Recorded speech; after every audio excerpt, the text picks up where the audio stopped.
The door swung open. Minjun Quan stepped into the bathroom without thinking twice. He was tired. He was jet-lagged. He had been traveling for 11 hours, and all he wanted was a shower, a cold glass of water, and 8 hours of silence. He got none of those things. What he got instead stopped him completely dead in his tracks. She was in the tub. Not just in the tub. She was rising from it, like something out of a painting he had no business looking at. Water sliding down her dark skin in slow, unhurried sheets, catching the light in a way that made the entire bathroom feel warmer than it already was. Her hair was pinned up loosely, a few wet strands curling against the back of her neck. Drops of water sat on her shoulders like they had been placed there deliberately. Her skin, deep, rich, glowing, glistened under the bathroom light in a way that made the word glisten feel like it had been invented specifically for this moment. Minjun's brain, which was usually his most reliable asset, chose this exact moment to stop functioning. He didn't move. He didn't speak. He just stood there, keycard in hand, 1 second away from the worst decision of his professional life, which was to keep standing there instead of immediately closing the door. She was tall. He hadn't noticed that before. Not in the office, not in the conference rooms, not in any of the 12 meetings they had attended together over the past 8 months. But here, without heels, without the structured blazers and pressed trousers she wore to work, she was tall. Lean but full in all the places that made his carefully maintained professional composure begin to crack quietly at the edges. Her back was partially to him. Then she turned.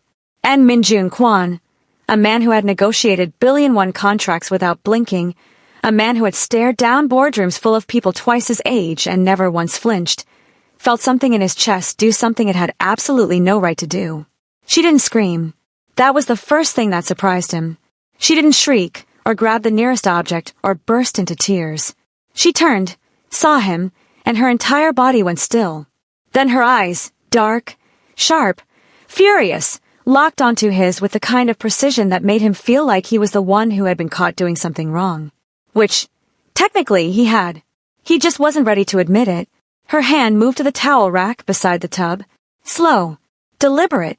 She pulled the towel down, wrapped it around herself in one smooth motion and straightened up. Shoulders back. Chin up. Water still dripping from her collarbone, trailing down the curve of her chest, disappearing into the fold of the towel. She looked at him like he was something she had stepped on. Minjun's mouth opened. Closed. Opened again. He started. Don't. Her voice was low. So low it almost didn't sound like anger. But it was. It absolutely was. And that was the moment Minjun's body decided to betray him in the most spectacular, most inconvenient, most humiliating way possible. He felt it before he could stop it. A slow, traitorous warmth that started somewhere in the pit of his stomach and traveled south with absolutely no respect for the situation at hand. His tailored suit trousers, which had always been a perfectly reasonable item of clothing, suddenly became a liability. He shifted, subtly, angled himself slightly behind the doorframe. Too late. Nancy's eyes, because of course, dropped. Just for a fraction of a second. Barely even a glance. The kind of involuntary flicker that the human eye makes when it catches movement it wasn't expecting. Then her eyes came back up to his face, and her expression changed. It wasn't disgust. It wasn't embarrassment. It was something far more dangerous. The slow, almost imperceptible twitch at the corner of her mouth. The slight widening of her eyes. The way she blinked once, then looked at the wall just to the left of his head like she was suddenly finding the bathroom tiles deeply fascinating. Minjun felt heat crawl up the back of his neck. Nancy cleared her throat. Minjun cleared his throat. The bathroom was suddenly very, very small. Get out, she said. Perfectly calm. Dangerously calm. This is my room. The words came out before he could think about them. Which was a mistake. He knew it was a mistake the moment her eyes came back to his. I'm sorry. She tilted her head slightly. One eyebrow arched. Your room. I have a key card. So do I. That's not. He stopped. Tried again. There has clearly been a mistake. Yes, Nancy said, stepping forward slightly. Just one step. But it was enough to remind him that she was not small, she was not afraid, and she was standing in a towel with the energy of someone who had absolutely nothing to prove to him. There has been a mistake. Yours. You walked into a room that was occupied and you are still standing here. Minjun's jaw tightened. There it was. That thing she did. That thing she always did in meetings when he dismissed her suggestions, when he talked over her proposals, when he looked past her like she wasn't the sharpest person in the room. That quiet, immovable stillness that somehow made everyone around her feel like they were the ones out of place. He hated it. He hated it because he didn't entirely understand it. 8 months. He had worked alongside Nancy Adeyemi for 8 months, and in all of that time he had done a very thorough, very intentional job of not seeing her. Not because she was incompetent. She wasn't. Not because her work was poor. It was exceptional, actually, though he would rather have sat through another 11-hour flight than say that out loud. But because she was disruptive. Not in her behavior. In her presence. She walked into rooms and people noticed. She spoke and people listened. She smiled. Rarely, but when she did, and people completely forgot what they were talking about. And Minjun did not like things he couldn't control. So he had done what he always did with things that unsettled him. He ignored them. Right up until this very moment when he was standing in a steam-filled bathroom, keycard in hand, trousers actively working against him, staring at the woman he had spent 8 months pretending not to notice, and she was staring right back. "Are you going to leave?" she said slowly. "Or do I need to call the front desk from here?" He left. He stepped back, pulled the door shut behind him, stood in the middle of what appeared to be a hotel room that had, inexplicably, his suitcase on one side and her carry-on bag on the other, and pressed his hand flat against his face. He stood like that for a long moment. On the other side of the door, he heard the distinct sound of the bath draining. Then quiet. Then what he could only describe as a single, short, disbelieving laugh. Not loud. Not mocking. Just amused. Like she had found the whole thing funny in a way she hadn't decided yet whether to be offended by. Minjun dropped his hand from his face, straightened his jacket, and walked to the window. Seoul glittered below him in the evening dark. Millions of lights. Millions of people going about their lives completely unbothered. He envied every single one of them. Behind him, the bathroom door opened. He did not turn around immediately. He gave it 3 full seconds because he was a professional, and professionals did not spin around like they had been waiting before he turned. She had changed into a hotel robe. Thick, white, oversized. Her hair was still pinned up. She had a small bottle of lotion in her hand, and she was looking at him with the expression of someone who had made a decision and was very comfortable with it. "We're going downstairs," she said. Not a question. "Agreed," he said. They moved toward the door at the same time, reached it at the same time, and both stopped. He gestured for her to go first. She looked at his hand, looked at him, then walked through the door without a word. Minjun followed, exhaling quietly. The elevator was waiting. They stepped in together. The door slid shut. The lobby music filtered in, something soft and instrumental and deeply inappropriate for the tension currently occupying every square inch of the elevator car. Neither of them spoke. Nancy stared straight ahead. Minjun stared straight ahead. The reflection in the elevator door showed 2 people standing precisely 2 feet apart, both with their arms at their sides, both with their jaws set, and both, if anyone had looked closely enough, fighting something that neither of them had any intention of discussing. The elevator hit the lobby floor with a soft chime. The doors opened. Nancy walked out first. Minjun followed, and told himself, firmly, that the only reason his eyes dropped for half a second to the way the robe moved as she walked was because he was exhausted and his judgment was temporarily impaired by jet lag. That was all. That was absolutely all. The lobby of the Grand Hyatt Seoul was not the place for a breakdown. It was all marble floors and soft lighting, and well-dressed guests gliding through with luggage that probably cost more than Nancy's monthly rent. There was a pianist somewhere in the corner playing something elegant. There were staff members in pressed uniforms, moving with quiet efficiency. It was not the kind of place where a man in a tailored suit was supposed to be unraveling at the front desk. And yet, what do you mean 1 room? Minjun's voice was controlled, dangerously controlled, the kind of controlled that meant the opposite of controlled. Nancy stood 2 steps behind him, arms folded, hotel robe still on, watching him with the expression of someone who had bought a front-row ticket to a show and was getting exactly what they paid for. The front desk attendant, a young woman with a polished smile and the specific brand of patience that only came from years of dealing with difficult guests, maintained eye contact. "Yes, sir. Your reservation shows 1 deluxe twin room." Booked under the name Kwan, party of 2. Min-jun placed both hands flat on the marble counter. I am the director of KW Holdings, he said slowly, like the words themselves were supposed to rearrange the hotel's entire booking system. I do not share rooms with my staff. Nancy raised an eyebrow. His staff. Not his colleague. Not his employee. His staff.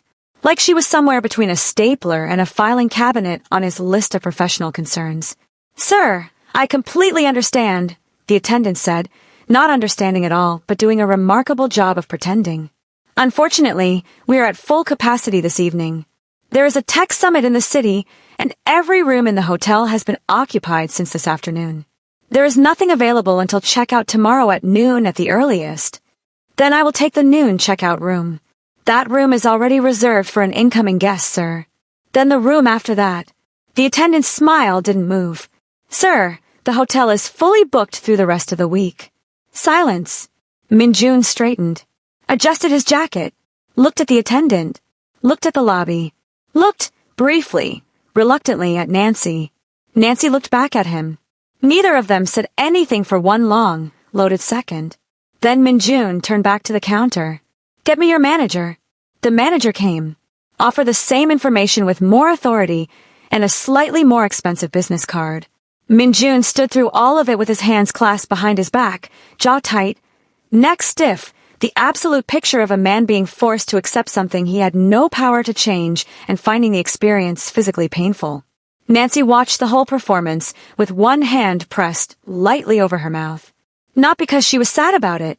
She was, in fact, working very hard not to smile. The great Min-jun Kwan, 42 floors up in a 5-star hotel, surrounded by the kind of luxury that most people only saw in magazines, and completely undone by a booking error made by an assistant who had probably been too intimidated to double-check the reservation. She almost felt sorry for him. Almost. Miss Adeyemi. She blinked. Min-jun had turned around and was looking at her with the expression of a man delivering news he would rather have swallowed. It appears, he said carefully, that we will be sharing the room for the duration of the trip. I know, Nancy said. I was standing here the entire time. His eye twitched. Just slightly. I will have my assistant contacted first thing in the morning. Great. This is not a situation I am comfortable with. Neither am I. Good. We are in agreement. We are. Another pause. The pianist in the corner moved into a softer melody. A couple walked past them toward the elevators, laughing quietly about something, fingers lightly tangled together. Min-jun watched them go with the expression of a man being personally mocked by the universe. Nancy exhaled and turned toward the elevators. Are we going back up, or are you going to stand here and stare at the front desk until a new room appears? He followed. Of course he followed, because there was nothing else to do. The elevator ride back up was worse than the one going down. Going down, they had been fueled by purpose. There was a problem, they were going to fix it. Now the problem had been confirmed unfixable, and they were going back up to a room with 2 beds and 4 walls and absolutely no exit strategy. Nancy counted the floors. Min-jun stood with his hands in his pockets and stared at the number panel like it owed him an apology. She could see him in the elevator door's reflection, could see the slight tension in his shoulders, the way he shifted his weight almost imperceptibly, the way his eyes moved, just once, to her reflection before snapping back to the numbers. She had noticed that.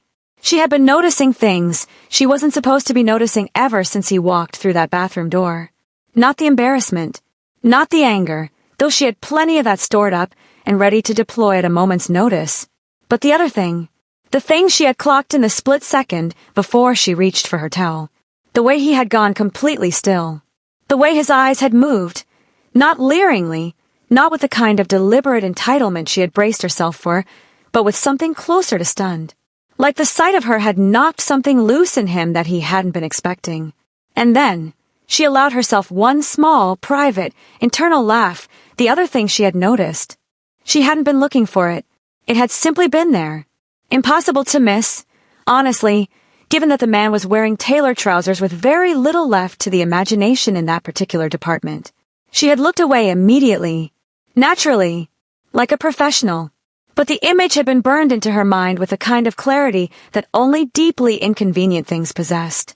Min-jun Kwan, apparently, was not as unaffected as he pretended to be.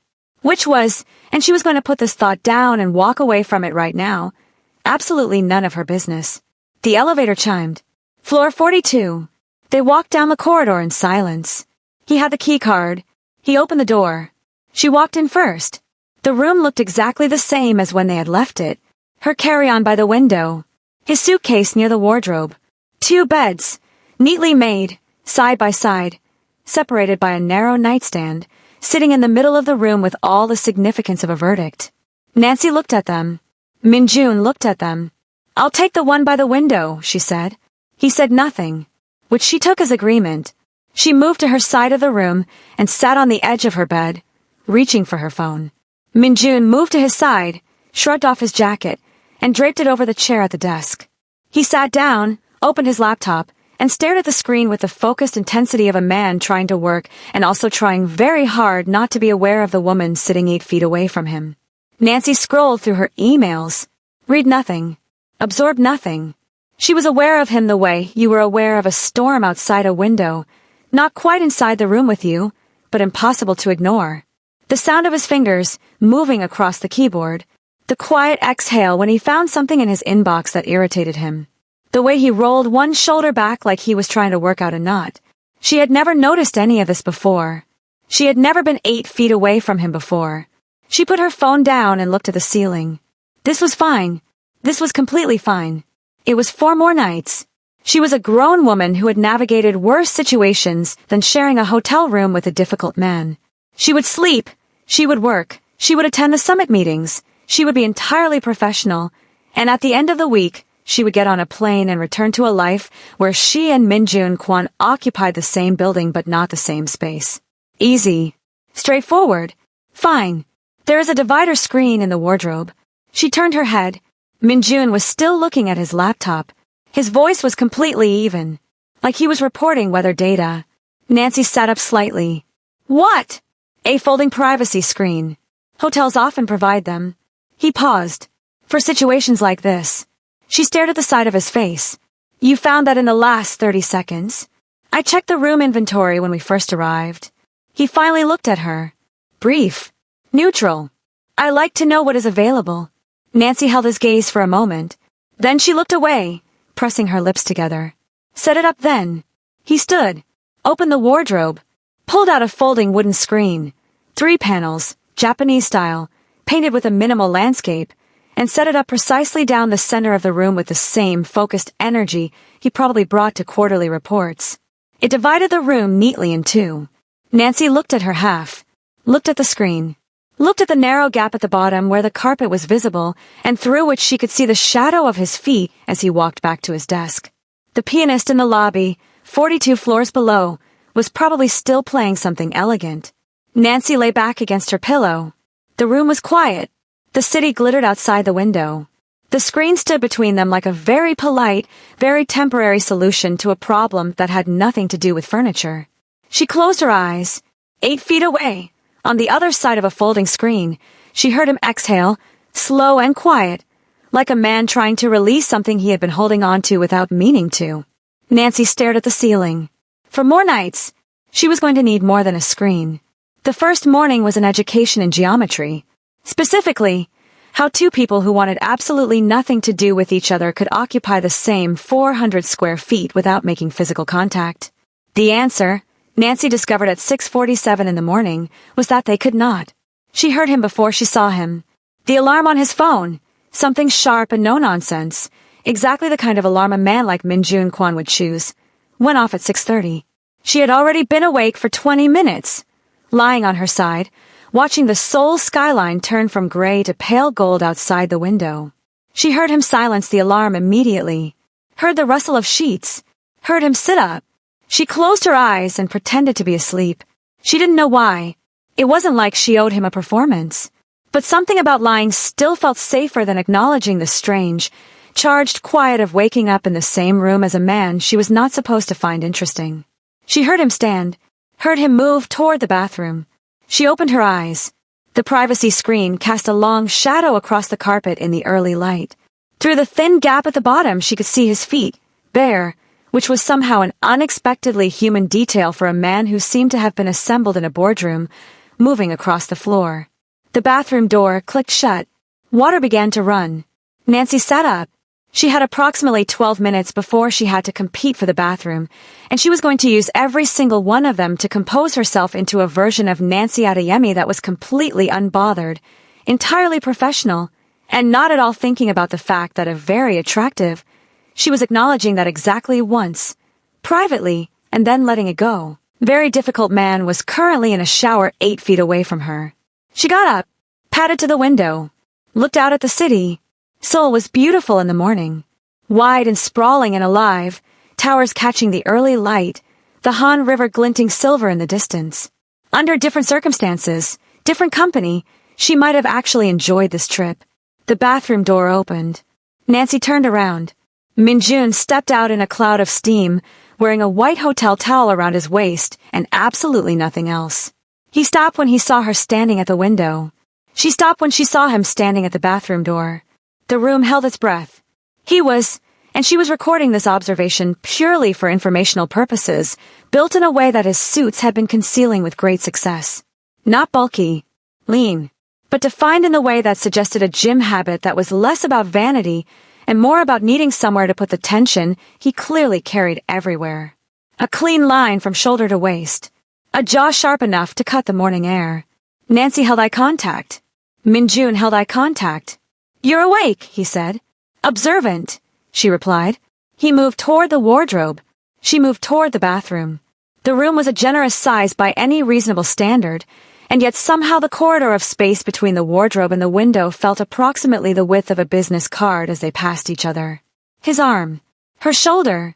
1 second of contact. Warm skin against the sleeve of her pajama top, and then they were past each other and on opposite sides of the room, and Nancy was closing the bathroom door behind her and staring at herself in the mirror with the expression of someone who had just been lightly electrocuted and was trying to decide how they felt about it. She turned the shower on cold. Summit meetings ran from 9 to 5. For 8 hours, Nancy was in her element, presenting, engaging, asking the sharp questions that made other companies' directors sit up straighter in their chairs. She wore a burgundy blazer and dark trousers, and she felt like herself again. Capable, grounded, untouchable. Minjun sat 3 seats down from her at the conference table. She did not look at him unless professionally necessary. He did not look at her unless professionally necessary. This worked perfectly until the afternoon panel, when the room rearranged itself around a single presentation screen, and the only available seat next to the window, the one with the best angle, left Nancy sitting directly beside him, shoulders almost touching, sharing a notepad because the catering staff had cleared the table before the second session began. He slid the notepad between them without comment. She wrote her notes on the left side without comment. For 45 minutes, they sat close enough that she could smell his cologne, something dark and understated that had no business being as distracting as it was, and she stared at the presentation screen like it contained the secrets of the universe and absolutely did not notice the way his handwriting looked on the right side of the page. Clean, precise, a little aggressive in its angles, like he pressed the pen harder than necessary. She did not notice this at all. The presenter cracked a joke. The room laughed. Minjun did not laugh, but she caught, peripherally, professionally, barely, the very slight shift at the corner of his mouth. She looked back at the screen. He turned the notepad slightly toward her so she could read his notes from the previous slide she had been a second late to catch. She looked at it, then looked at him. He was already watching the screen again. Nancy wrote "thank you" in small letters at the bottom of her side of the page. She felt rather than saw him glance down at it. He said nothing, but he also didn't slide the notepad back to his side. Dinner was provided at the summit venue. Nancy sat with a group of other directors from East Africa and Singapore and let the conversation carry her. She laughed. She ate. She was good at this. The ease, the warmth, the way she could make a room feel comfortable around her. She noticed Minjun, across the room, standing slightly apart from his group. He was listening more than talking. That was something she had clocked about him early on. He was not a man who spent words carelessly. When he spoke in meetings, it was precise. Exactly enough and no more. Like he had weighed every sentence before releasing it. He was looking at his phone. Then he looked up. Across the room, through the warm noise of the dinner crowd, he looked directly at her. Not a glance. Not an accident. He looked at her with the full, deliberate attention of a man who had been telling himself not to for most of the day and had temporarily run out of the energy to maintain it. Nancy didn't look away. Neither did he. 3 full seconds. Then someone touched his arm, a colleague a question, and the moment broke and Nancy turned back to her table and picked up her wine glass and took a slow, measured sip. Her heart was doing something she was going to pretend it was not doing. They were back in the room by 10. The privacy screen was still standing. Their luggage was still on opposite sides. The room had a careful, negotiated piece of a shared space where both occupants had agreed, wordlessly, to respect the invisible boundary lines. Nancy changed into her sleep shorts and an oversized university tee. She was sitting cross-legged on her bed, reviewing tomorrow's schedule on her laptop when she realized she had left her charger cable on the desk. On his side of the screen, she looked at the screen, looked at her dying laptop, exhaled. "My charger is on the desk," she said to the screen. A pause. "Come and get it," he said. Simple. Not rude. Just said. She got up, walked around the edge of the screen, and crossed to the desk. He was sitting on his bed, jacket off, top button of his shirt undone, reading what looked like a printed brief. He didn't look up immediately. She reached across the desk for the cable. Except it had slid to the far edge, close to where his water glass was, and she had to lean over, just slightly, to reach it without disturbing anything. She stretched, fingers closing around the cable. "Got it," she said, mostly to herself. She straightened up. He was looking at the brief. But the brief was not what he had been looking at 2 seconds ago because his eyes moved back to the page with the fractionally delayed timing of someone redirecting. Nancy looked at him for one quiet moment. "Good night," she said. He looked up then, full attention, eyes that were sharper than they had any right to be at 10 o'clock at night. He held her gaze for a moment that lasted 1 beat longer than a professional good night required. "Good night," he said. She walked back around the screen, sat down on her bed, put the charger in her laptop, stared at her schedule document without reading a single word of it. On the other side of the screen, there was a rustle as he set his brief down. A soft click, the lamp on his side. Then quiet. Nancy closed her laptop and lay down in the dark. The room breathed around them. The city glowed faintly through the curtains. Somewhere below, Seoul moved and turned and lived, completely indifferent to 2 people lying 8 feet apart in the same room, staring at the same ceiling, thinking about, she was almost certain, almost sure, the exact same thing. Neither of them said anything. That was somehow the loudest part of all. The last night crept in quietly. No dramatic announcement. No warning. Just the slow dimming of the day outside the window, Seoul pulling on its evening lights one by one, the city shifting from gold to amber to deep, glittering dark, and Nancy sitting on the edge of her bed realizing that in 12 hours they would be at the airport and this strange, suspended world they had been living in for 4 days would simply cease to exist. She wasn't sure how she felt about that. She wasn't sure she was ready to examine how she felt about that. The summit's closing dinner had run long. Too much wine, too many speeches, too much warm noise. Nancy had changed the moment they got back, washed off the makeup, unpinned her hair, let it fall loose around her shoulders. She was in her silk sleep shorts and a camisole, moisturizer still slightly tacky on her skin, when Min-jun came out of the bathroom. He stopped. She was standing at the window with a glass of water, looking out at the city. She heard him stop. Felt it. Actually, that particular quality of stillness that had started to feel familiar over the last 4 nights. She turned. He had changed too. Dark sweatpants. A simple gray-fitted tee. No suit. No jacket. No armor. He looked different. Younger, almost. Less like the man who sat at the head of conference tables, and more like a person who got tired and needed sleep, and felt things he didn't have a professional framework for. Nancy turned back to the window. "Last night," she said quietly. Not to him specifically. Just to the room. "Yes," he said. She heard him move, not toward his side of the screen. He walked to the window too, stopped beside her, close, but not touching, and looked out at the city. Neither of them spoke for a while.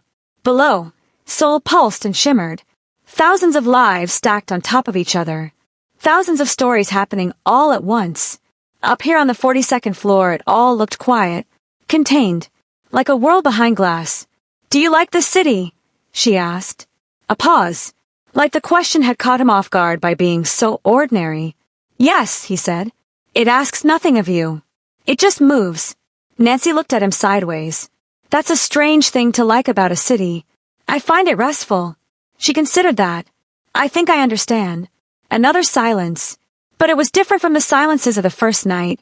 Sharp-edged, loaded, defensive. This one had settled, like a thing that had been carried a long way and finally set down. You were good this week, he said, still looking at the city. Nancy turned to look at him fully.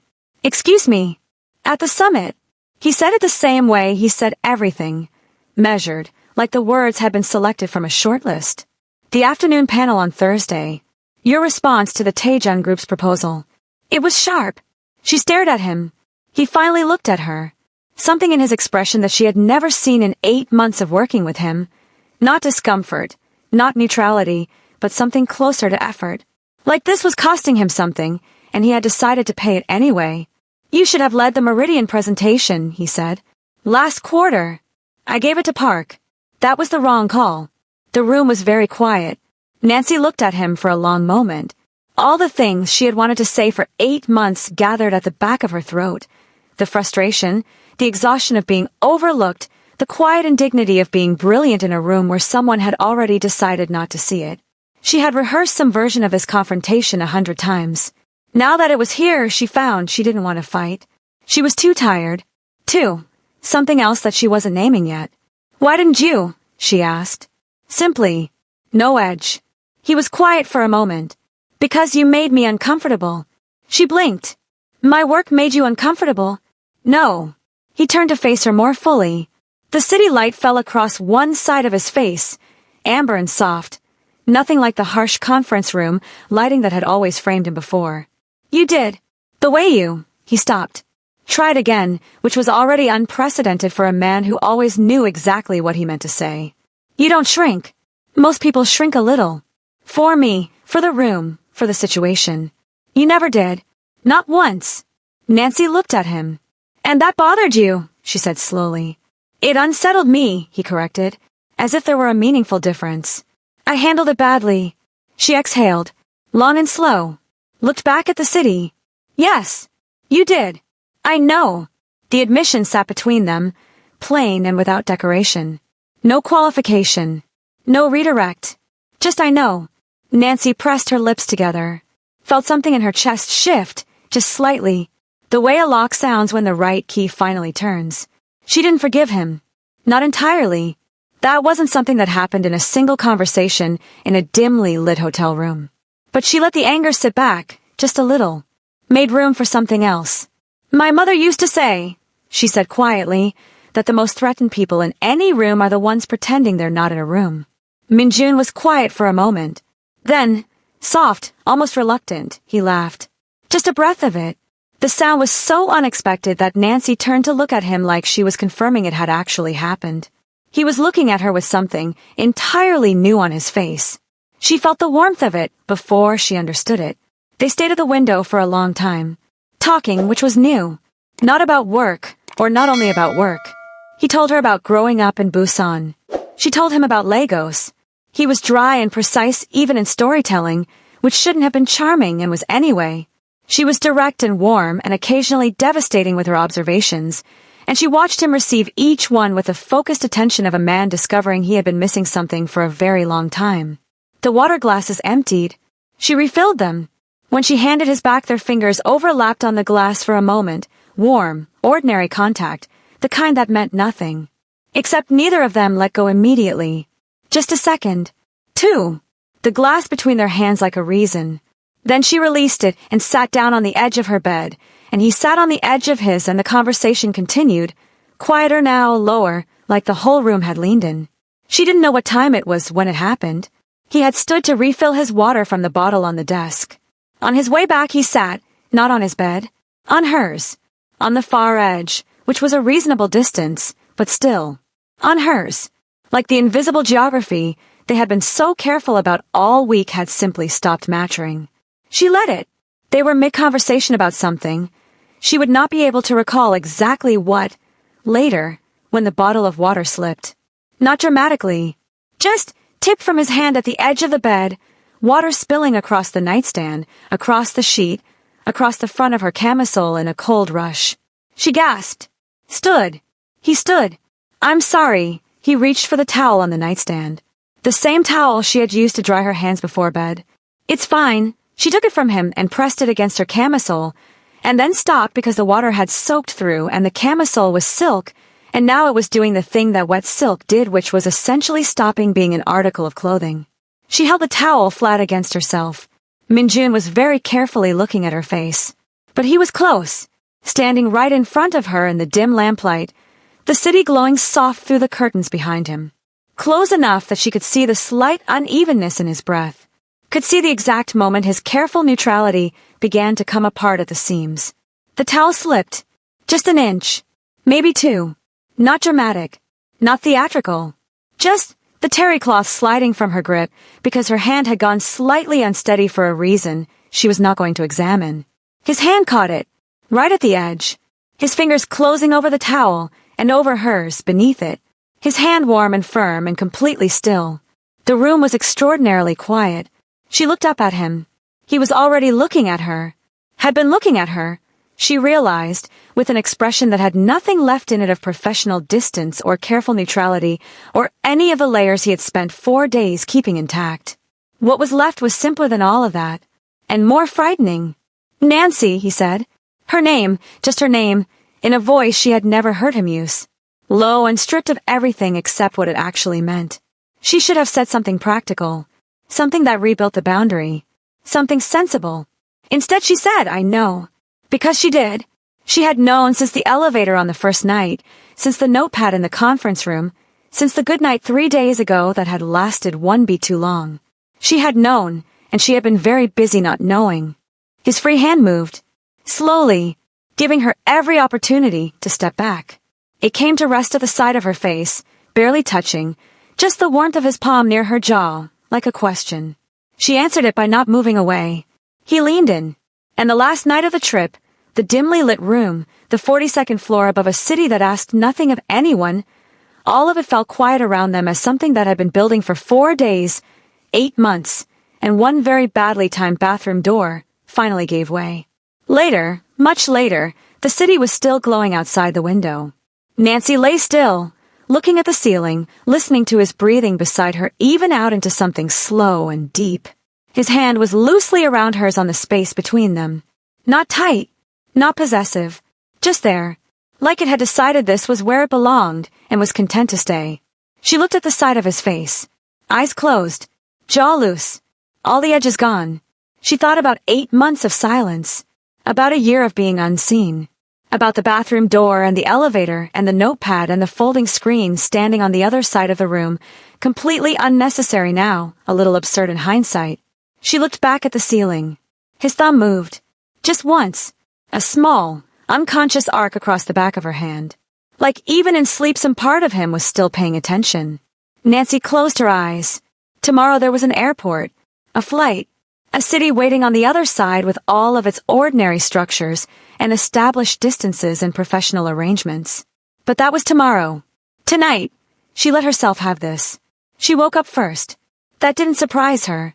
She had always been an early riser, something her mother had drilled into her from childhood.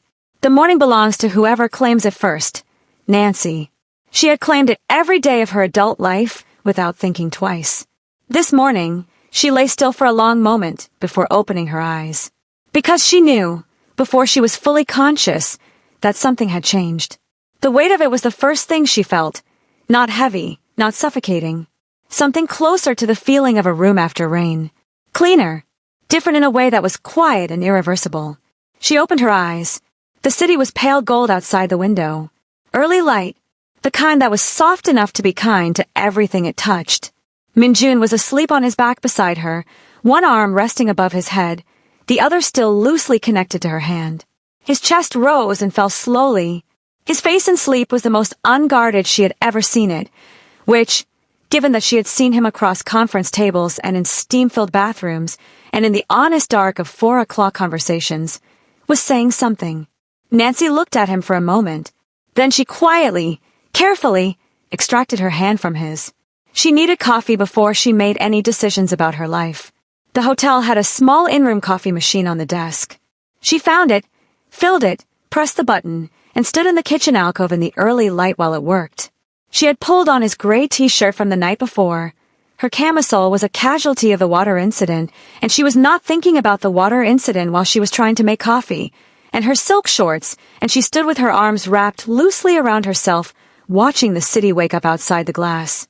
She heard him shift, then the specific quiet of someone waking up and spending a moment orienting themselves before they moved. Then, "You took my shirt." His voice in the morning was lower, rougher at the edges, nothing like the boardroom voice. Nothing like anything she had filed under Minjun Kwon, professional superior in 8 months of organized mental records. She looked over her shoulder. He was sitting up, sheet pulled at his waist, looking at her with sleep-soft eyes and a directness that had nowhere left to hide. "You spilled water on my camisole," she said. "So that's justice. That's math." The corner of his mouth moved. Not quite a smile. Something more careful than a smile, like he was relearning the muscle. Nancy turned back to the coffee machine, poured 2 cups, carried them over, and sat on the edge of the bed and handed him one. He took it. Their fingers touched on the ceramic. Neither of them rushed to pull away. He looked into the cup. She looked at the window. "I need to say something," he said. "You said a lot last night. I need to say something else." She turned to look at him. His jaw was set in the way she had learned meant he was working up to something he found difficult, which was its own small revelation that there were things Minjun Kwon found difficult, that he was a person who had to try at certain things, just like everyone else. "I don't know how to do this," he said, straight and unadorned, the way he said everything. "I am aware of that. I want to say it first before I do it badly." Nancy looked at him. "Do it badly." He looked at her. "Whatever this is." The morning light sat between them, warm and unhurried. Nancy wrapped both hands around her coffee cup. "Minjun, you walked into my bathroom 4 days ago. I know. You stood at the front desk and told a hotel manager you didn't share rooms with your staff. He had the decency to look like he regretted that specific phrasing. I know. And you spent the first 2 days of this trip treating me like a piece of furniture you were being inconvenienced by. I know. Quieter now. So." She tilted her head. "You understand why I don't know how to do this is not a sufficient opening statement." He was quiet for a moment.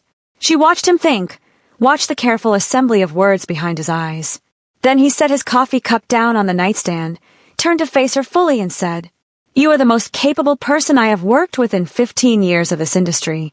You are also the most unsettling, the most inconveniently difficult to ignore, and the only person who has ever made me feel like I was the least intelligent individual in a room I was supposed to be running." He paused. "I handle that by being an idiot. I would like to stop being an idiot, if you will allow it." Nancy stared at him. The city glowed outside the window. "That," she said finally, "is possibly the most backhanded compliment I have ever received. It was not intended as backhanded. You called me unsettling. You are. You called yourself an idiot. I was. And you think this is a compelling case." He held her gaze. "I think it is an honest one." Nancy looked at him for a long, measured moment. This man, this impossible, infuriating, sharp-edged, unexpectedly sincere man who had spent 8 months looking past her and 4 days slowly discovering he couldn't, who had said you should have led that presentation like it cost him something and paid it anyway, who had held her hand in his sleep with the unconscious certainty of someone who had already, without consulting her, made a decision. She took a slow sip of her coffee. "You're going to have to do significantly better than allowing you not to be an idiot," she said. "I want that on the table up front." Something shifted in his expression. Real this time. Not the almost smile of the last few days, but the full version, rare and sudden, and a little devastating in the way that things were devastating when you hadn't seen them coming. "I expect nothing less," he said. Checkout was at 11. They moved around the room in the easy, negotiated rhythm that 4 days of shared space had built. She at the mirror, he at the wardrobe, passing each other without the careful avoidance of the first morning. He handed her the toiletry bag she had left near the sink.